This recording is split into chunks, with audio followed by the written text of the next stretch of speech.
Welcome to the Auctioneer Podcast News Brief, presented by RocketBid. Your auction, your brand, your bidders.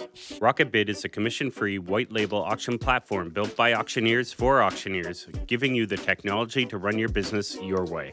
I'm Dustin Barker, and here's what's making news around the auction world this week.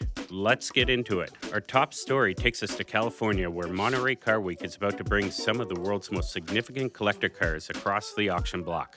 And this year, there is some serious machinery going up for grabs.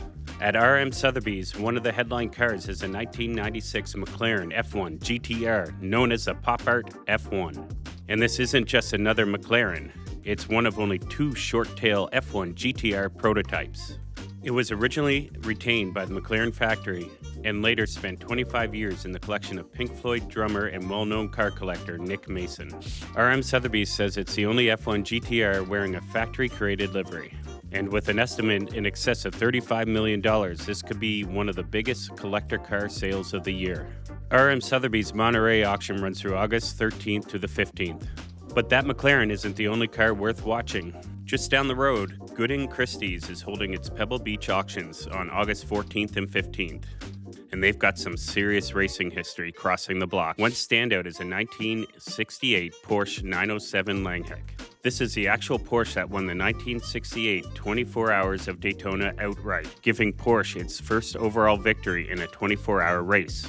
They're also bringing the first Ferrari 250p along with a lineup of historically significant competition cars. And that's what makes Monterey so interesting. It's not simply about expensive cars. It's about rarity, provenance, history, and the story behind the asset. And as auctioneers, though there's a lesson in that. Sometimes the story behind what we're selling can be every bit as important as the asset itself.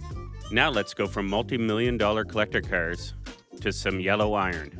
Euro Auctions is preparing for its next major lead sale, running from August 19th through the 22nd. It's a 4-day event. For the first 3 days, they'll have 3 live auction rings running simultaneously along with hundreds of additional time lots. That's a serious auction operation. But here's what I find interesting about a sale like Leeds. It's not really a local auction anymore. The equipment might be sitting in England, but the bidders can be sitting anywhere in the world. That's an important shift for our industry. The auction yard can still be local. Your bidder base doesn't have to be. Now for this week's Auction Tech Bite. One company I think auctioneers should be watching is Whatnot. Whatnot has been growing the live shopping model, combining live video, personalities, an online marketplace, and real-time bidding into one experience. But what's particularly interesting is what they're building behind the scenes. Whatnot recently acquired a machine learning company called Shape with the goal of improving real-time recommendations and discovery. Now, what does that actually mean? They're trying to get better at answering 3 questions. Which seller should you see? Which live auction should you enter? And which item are you most likely to bid on? That's important because one of the biggest challenges facing online auction platforms isn't simply accepting bids. It's discovery. How do we put the right lot in front of the right bidder at exactly the right time? That's a technology trend that we're going to keep watching.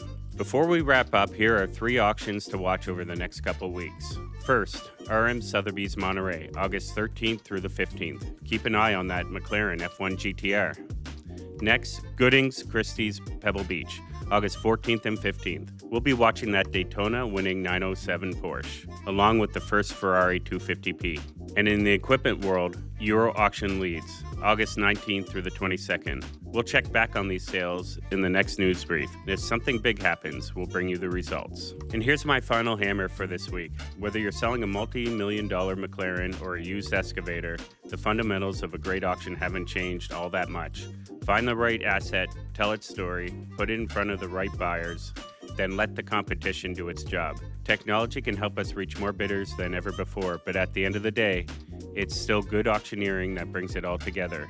That's your Auctioneer Podcast News Brief, presented by RocketBid. Your auction, your brand, your bidders. I'm Dustin Barker. Thanks for watching, and we'll see you under the hammer.